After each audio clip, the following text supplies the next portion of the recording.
No hay señales de que los ucranianos vayan a consentir. Así que el avance ruso en esos dos aspectos particulares también parece estar respaldado por los comentarios de Trump.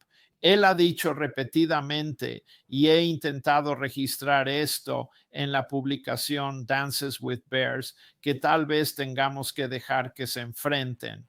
Ha usado repetidamente esa frase, tal vez tengamos que dejar que lo resuelvan luchando. Eso se entiende en Moscú como un estímulo para una ofensiva acelerada hacia el oeste. No para arriesgar bajas rusas, sino para acelerar la guerra eléctrica, para acelerar los avances terrestres, para, por así decirlo, completar las 4 regiones enteras y alejar cada vez más profundamente la capacidad ucraniana de la OTAN, británica, francesa, alemana y estadounidense de golpear el interior ruso con drones y misiles. Entonces Trump parece estar expresando que adelante, concluyanlo de manera rápida. Parece estar sugiriendo que estoy abandonando la idea de un alto el fuego. Está renunciando a esa palabra con C, que fue un énfasis hace 2 semanas cuando se canceló la cumbre de Budapest. Y en su lugar elige la otra palabra con C, capitulación. Capitulación, ¿qué quiere decir? Hablemos porque es una operación secreta con gran participación de estadounidenses, británicos y otros. ¿Zelensky sigue manteniendo el control político? Sí, sabemos que los británicos parecen favorecer a un sucesor como el general Zaluzny, el embajador actualmente en Londres. Leemos tanto en los medios ucranianos como en los medios alternativos en los Estados Unidos y en Moscú comentarios de que los EU pueden favorecer el regreso al poder de Poroshenko. Y se comenta que Poroshenko, el expresidente, es uno de los principales impulsores en Kiev de la actual campaña anticorrupción que está atacando a los aliados de Zelensky, en particular a Timur Mindich y German Golushenko, un exministro de Energía, ahora ministro de Justicia, y Dmitry Basov, el director de Energoatom, la empresa de servicios públicos ucraniana. La actual campaña anticorrupción se centra en la desviación de aproximadamente un 10 a 15% de parte de la ayuda extranjera que se destina a proteger, reconstruir y reparar la capacidad de Ucrania para resistir la guerra eléctrica. Me sorprende, habiendo seguido la corrupción ucraniana durante muchos años, que la comisión o el porcentaje de desvío fuera solo del 10 al 15%. Habría esperado que fuera hasta el 30%, pero del 10 al 15% es una suma muy grande de dinero y el objetivo aquí es utilizar esta investigación sobre la corrupción en los contratos de construcción de energía para destruir a Zelensky. Al mismo tiempo, somos conscientes de que hay campañas de diversos tipos para capitular en el Estado Mayor, de modo que el general Syrski sea reemplazado por uno de varios candidatos, todos ellos estrechamente vinculados con el movimiento Azov. Bien, ahora no estoy en posición y no hay comentarios rusos ni europeos que estén en posición de decir cuáles son las operaciones encubiertas de la CIA, MI6 y otras potencias que están haciendo, qué creen que están haciendo para reconstruir o preparar al Estado Mayor para la capitulación y continuación. Eso sería una cosa, el movimiento Azov, la base neonazi en Ucrania, ya entiende que la guerra ha terminado, que la guerra se perderá. Y están preparando una base, una estructura de mando, una posición de repliegue ubicada en Leópolis, quizás situada entre Kiev y Leópolis. Eso sería su capacidad continua de defenderse, obtener dinero de Occidente, continuar la guerra contra Rusia. Estas son operaciones encubiertas para potencialmente cambiar el régimen ucraniano. Eso parece una capitulación al principio, pero representa la continuación de la guerra contra Rusia en el futuro. Ahora, eso es largo y complicado por las complicaciones políticas. Hay complicaciones militares, ya que el país enfrenta apagones o falta de calefacción y la destrucción de su capacidad para operar este invierno. Luego tenemos operaciones encubiertas cuyos detalles podemos adivinar, pero no podemos entender exactamente cuál sería la política de EU, como decimos, la política de EU, que Trump menciona es muy simple. Solo puede pronunciar eslóganes simples que lo resuelva él. Bueno, supongamos que lo resuelven y Rusia gana. ¿Qué va a decir entonces? Y aquí es donde estamos ahora. Estamos en una fase de cambio entre dejar la idea de ganar y aceptar que lo que surgirá de los restos serán las condiciones que Rusia imponga y una base para continuar la lucha más adelante. Esos son muchos podcasts por venir, pero no ahora, esta noche. Sí, precisamente, John, ¿cuál es la percepción de Rusia sobre el ejército ucraniano tras cualquier tipo de acuerdo en Ucrania? Un ejército sin armas pesadas, ¿sabes? Me refiero a los tanques, los misiles de largo alcance, los misiles de corto alcance que pueden alcanzar territorio ruso y los aviones de combate. ¿Cómo va a ser eso exactamente? ¿Cómo, de qué manera perciben, cómo desean el lado ucraniano? Bueno, el lado ruso ha sido muy claro en su plan de 32 puntos para el acuerdo de paz para poner fin a la guerra, que fue presentado en Estambul a principios de junio y del cual hemos hablado muchas veces. Los detalles tienen que ser negociados, pero no se están negociando. Nunca han habido ningún intento por parte de Estados Unidos de reconocer esos términos o negociar. Nunca ha habido disposición de Ucrania ni de Reino Unido, Francia o Alemania para negociar en esos términos, pero preguntaste cuáles son.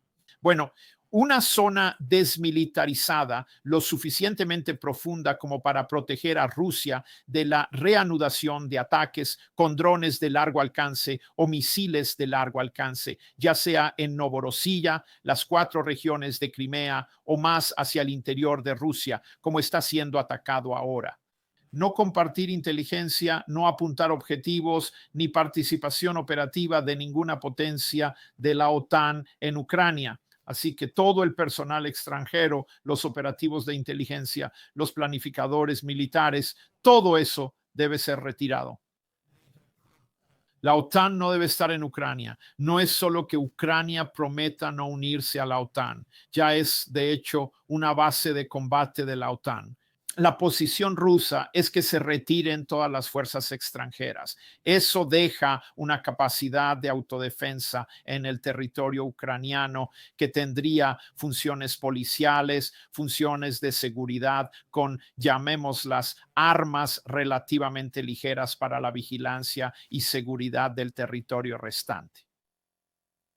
Ahora bien, eso nunca ha sido aceptado y todavía no está siendo aceptado por nadie del lado de EEUU, del lado europeo o del lado de la OTAN, pero sería un remanente defendiéndose de sí mismo, esencialmente una función policial entre esa entidad vigilada. Habría una zona desmilitarizada desde la cual no se podrían lanzar armas pesadas ni drones hacia Rusia, y luego llegarías a la línea occidental que marca las 4 regiones o las nuevas regiones de Rusia, de Donetsk, Lugansk, Zaporozhia y Kherson, además de Crimea. Eso es todo. ¿Eso respondió a su pregunta? Sí, entonces, John, me gustaría regresar al tema de la política de cambio de régimen. Hemos tenido un ataque terrorista en Delhi, en India. ¿Y de qué manera podrías vincular eso con el panorama más amplio de lo que está ocurriendo con la administración de Trump y su política de cambio de régimen? Y sabes, de alguna manera me resulta asombroso que Donald Trump, antes de ser elegido, criticaba este tipo de política de cambio de régimen.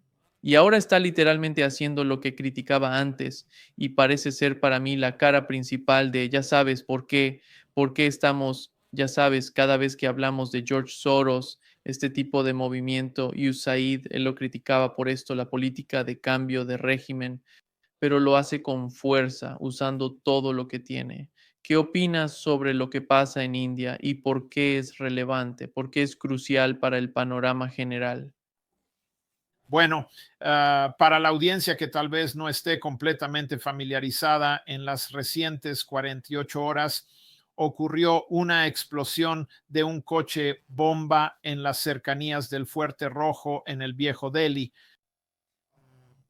El vehículo, junto con sus ocupantes, aparenta haber sido, y esto es un reconocimiento a la celeridad con la que las fuerzas de seguridad indias y las investigaciones han logrado identificar la fuente, la organización detrás del vehículo. Parece haber sido parte de una operación terrorista meticulosamente planificada por un grupo conocido como Jaish Muhammad Jem, el cual tiene su base y respaldo militar en Pakistán. Lo que parecía ser el caso, los 3 individuos que se encontraban en el coche fallecieron y al menos otros 6 transeúntes también perdieron la vida en este ataque. He estado consultando con diversas fuentes indias, algunas de las cuales advierten que, aunque la investigación está en curso y claramente identifica a la organización Jaish Mohammed como la involucrada, hay muchas preguntas que aún no tienen respuesta, pero permítame intentar darle, lo que parece haber ocurrido. Por un lado, las fuerzas de seguridad indias pudieron arrestar y confiscar una cantidad muy grande, casi 3 toneladas, cerca de 3.000 kilogramos de explosivo de alto poder RDX y otros tipos de explosivos en los días y horas previas al incidente de la explosión en el Fuerte Rojo. Todos eran integrantes del grupo Jaish-e-Mohammed, conocido también como Shem. Y aunque habían sufrido pérdidas significativas durante la guerra de India con Pakistán a principios de año, entre abril y mayo, estaban reanudando operaciones y eso es importante. Es poco frecuente que un grupo terrorista que cuenta con el respaldo de Pakistán reinicie sus operaciones después de haber sufrido una derrota tan reciente. Esas personas y ciertos de sus líderes han sido motivados, han afirmado, por la aparente reanudación de la relación diplomática de Estados Unidos con Pakistán y lo han manifestado públicamente. Esto plantea una pregunta muy importante sobre si esta operación de GEM falló en ese momento y volveré a cómo parece que sucedió, pero tenía un objetivo operativo y estratégico subyacente. Eso. Y esta es una interrogante. Fue incentivado por Pakistán con la convicción de que contaba con el respaldo de Estados Unidos para este tipo de operaciones con el fin de debilitar al gobierno de Modi en India. En este momento, un par de aspectos. Parece que debido a la alerta y eficiencia de las fuerzas de seguridad indias y la incautación de un gran alijo de explosivos unas pocas horas antes de esta operación, estos individuos se vieron obligados a trasladar su vehículo repleto de nitrato de amonio. No estoy seguro de cuáles eran los químicos y no ha habido un anuncio oficial sobre los químicos RDX. ¿Fue el explosivo RDX o fue alguna otra forma de explosión que no tardará mucho en ser anunciada públicamente en India? Entraron en pánico y actuaron porque la organización estaba cada vez más bajo arresto con sus arsenales de armas y explosivos incautados. Actuaron con pánico. Estaban apuntando al Fuerte Rojo, que es un símbolo emblemático de la independencia india, o tenían la intención de dirigirse a otro lugar. ¿Los explosivos se activaron de manera accidental o fue un acto intencionado? Estas son incertidumbres ahora, pero aquí hay puntos importantes para que nuestra audiencia entienda primero la gran pregunta en India. Todas mis fuentes lo preguntan. se está preguntando y discutiendo. ¿Fue este resurgimiento de las operaciones J en India, alentado por Pakistán, porque Pakistán se siente animado a creer, envalentonado, se podría decir, por la estrecha relación que el presidente Trump ha desarrollado con nosotros en Monilla, el jefe del ejército de Pakistán y el jefe de facto de Pakistán? ¿Existió una conexión de esa naturaleza? Segundo, el momento. ¿Por qué sucedió esto entonces? ¿Por qué estaba esta organización preparada y lista para operar? ¿Cuál es la importancia de ahora, noviembre, que somos 1111? El gran evento que se avecina en India es el 6 de diciembre y es la visita de Estado del presidente Putin para reunirse con el primer ministro Modi en Delhi. Se estaba considerando una operación en contra de la visita del presidente Putin a Delhi. La cercanía, la importancia de la visita rusa a Delhi, todas estas son preguntas importantes que se están haciendo en este momento en Delhi. Y solo te doy el comienzo de las respuestas. Espero sinceramente que tanto tú como nuestra audiencia entiendan que las preguntas están directamente ligadas al tema que planteaste. ¿Está Pakistán siendo alentado por la administración de Trump para intensificar la presión sobre la India? ¿Es India considerada por elementos de la administración Trump, los operadores de COVID de la administración Trump, los comandos militares de la administración Trump? Se considera que India podría ser un aliado potencial en oposición a los intereses de los Estados Unidos, dado que la República Popular China es vista como un objetivo. Hemos visto al presidente Trump tener relaciones extremadamente amistosas con el primer ministro Modi. Mis fuentes dicen que desde el punto de vista indio existe la creencia de que el presidente Trump siente celos del primer ministro Modi, que el primer ministro tiene la capacidad de resistir a los Estados Unidos. La resistencia de los Estados Unidos en el ámbito de la guerra comercial y militar se manifiesta por parte de Rusia, Irán, Venezuela, China e India. Estas son las principales formas de resistencia a la doctrina de obliteración de Trump y las operaciones de EEUU relacionadas con el COVID para el cambio de régimen. Mencionamos la obliteración. Destacamos el cambio de régimen.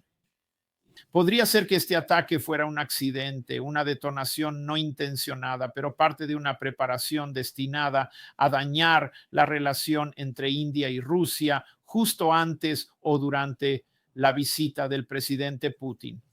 Estas son preguntas muy poderosas, plantean interrogantes realmente importantes. En relación al punto que usted plantea, ¿por qué Estados Unidos persiste con su estrategia agresiva de cambio de régimen y hasta qué punto esto es respaldado por el presidente Trump?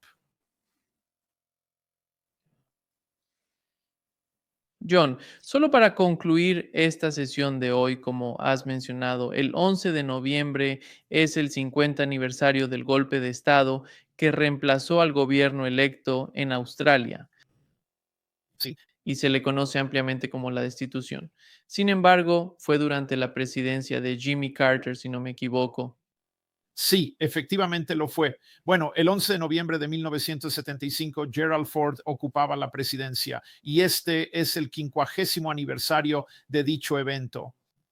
Para numerosos australianos que están escuchando, este es un día sumamente serio para rememorar. Permítame decir algunas cosas sobre por qué es importante a nivel global debido a los Estados Unidos. Cuando Jimmy Carter llegó al poder, sí, la administración Carter hizo algo sin precedentes en julio de 1977. Jimmy Carter era presidente desde hacía 6 meses. Envió al subsecretario de Estado, Warren Christopher, a la ciudad de Sydney para mantener una reunión con el depuesto primer ministro Gough Whitlam y presentar disculpas personalmente a Whitlam, con la promesa formal de que la CIA y que la administración actual se disculpaba por haber interferido en la destitución y con el plan de derrocar al gobierno de Gough Whitlam en el año 1975, y prometió no repetir tal acción en el futuro, como efectivamente resultó ser.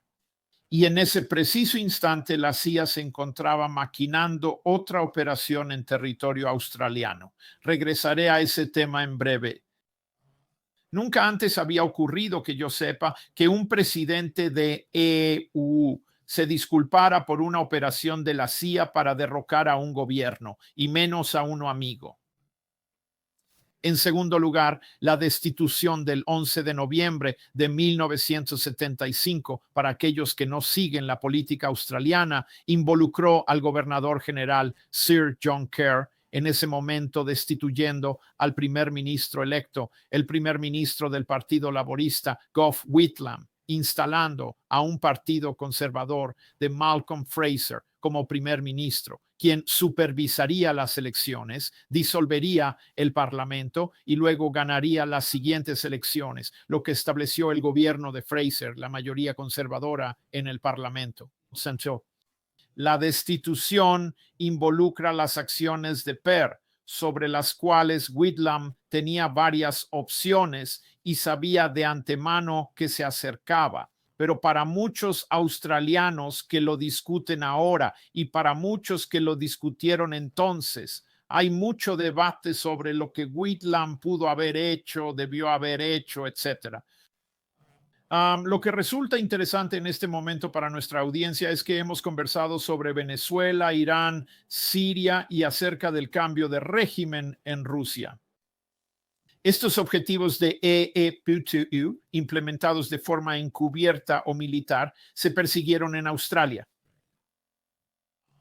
Existe una notable reticencia por parte de los medios de comunicación australianos a reconocer que la CIA desempeñó algún papel en absoluto. Además, el hecho de que la CIA y la administración de Carter se disculparon no se menciona en ninguna de las coberturas de prensa actuales. Hubo el primer despido. Permítame explicarlo de esa manera. El segundo despido no se menciona en lo absoluto. Para el año 1977, Kerr, en su rol como gobernador general, simbolizaba una polarización y división en el electorado australiano. Además, él mismo había desarrollado una dependencia al alcohol y no podía gestionar el trabajo, por lo que fue necesario reemplazarlo, algo que se comprendía en el gobierno de Fraser. Se comprendió en el gobierno de EU y en el británico. Cada uno de ellos ejerce influencia en Canberra. Lo que sé que fue el caso es que el segundo despido fue un plan para remover a Kerr y reemplazarlo con un nuevo gobernador general. Esta sección la conozco bastante bien porque el recién nombrado gobernador general Selman Cowan era el hermano de mi madre. Mi tío y yo rara vez nos escribíamos o manteníamos conversaciones sobre ese individuo. No estábamos en buenos términos. Ahora está muerto. Y la exigencia de mi madre de que nunca dijera lo que sabía sobre Selman Khan terminó cuando mi madre murió en 2017. Selman Cowan fue la elección del gobierno de los Estados Unidos y la CIA para gobernador general. ¿Cómo poseo conocimiento de esto? Porque Malcolm Fraser me informó de manera personal que tuvimos una reunión en su lugar de retiro. Solo estoy buscando las fechas y juré no repetir lo que se había dicho. Y falleció 2 años más tarde. Por lo tanto, esa promesa concluyó con él. Pero esencialmente Fraser dijo que nunca había oído hablar de Selman Cowan antes de llamarlo a Canberra para reunirse y decirle: te estoy nombrando gobernador general. Le pregunté a Fraser si nunca había oído hablar de él. Era un profesor universitario, rector de una universidad. ¿Por qué lo seleccionaste?, dijo. Me comentó que no fue de esa manera en absoluto. La decisión de elegir a Cowan no provino de él. Y fue bastante impreciso en relación a cuál era su procedencia. En consecuencia, durante los últimos 10 años aproximadamente en el Tribunal Federal de EUU en Washington, he estado buscando los documentos del Estado y de la CIA relacionados con Selman Cowan desde antes del 77, a lo largo de todo su mandato como gobernador general. Se negaron a entregarlos. El hombre ya ha fallecido. He perdido el caso judicial que llegó al Tribunal de Apelaciones en el Distrito de Columbia. Los únicos documentos liberados sobre Selman Cowan tratan sobre los menús en cenas de Estado y la ubicación de los funcionarios cuando llegan oficiales importantes de EEUU. La reticencia de EEU a divulgar datos sobre ese australiano no coincide con la de otros. Hubo grandes revelaciones sobre Robert Hawke, un primer ministro australiano que fue informante del FBI y del Departamento de Estado. Es un acontecimiento bastante común en la historia del gobierno australiano. Para resumirlo muy rápidamente, lo que fue único sobre el caso australiano fue que primero la CIA se disculpó y luego comenzó a planear la destitución del gobernador general, lo cual logró conseguir. Primero y segundo, cuando los australianos debaten, como en este aniversario, ¿podría repetirse? La respuesta es que no es necesario. El gran logro de la intervención de ITU en la política australiana ha sido hacer que el Partido Laborista Australiano y el Partido Conservador o Liberal Nacional sean tan sumisos, confiables y controlables para los Estados Unidos. Desde el punto de vista de AU, ya no es necesario destituir a nadie. Y ese es un nivel de éxito al penetrar un gobierno que algunos de nuestra audiencia podrían reconocer en Europa, ciertamente en Grecia. Ahora, algunos de nuestra audiencia podrían reconocer en las Américas. ¿Y qué poseemos en oposición a eso? ¿Qué tenemos como resistencia? Bueno, contamos con Irán, contamos con Rusia, contamos con India, contamos con China, contamos con la República Popular Democrática de Corea, contamos con Venezuela. Estos son los países que resisten, que no son éxitos de operaciones encubiertas como lo fue en Australia. Sí. Gracias, John. Gracias por invitarme. Nos vemos la próxima semana y veremos qué emocionantes secretos se revelan en los países de los que acabamos de hablar. Sí,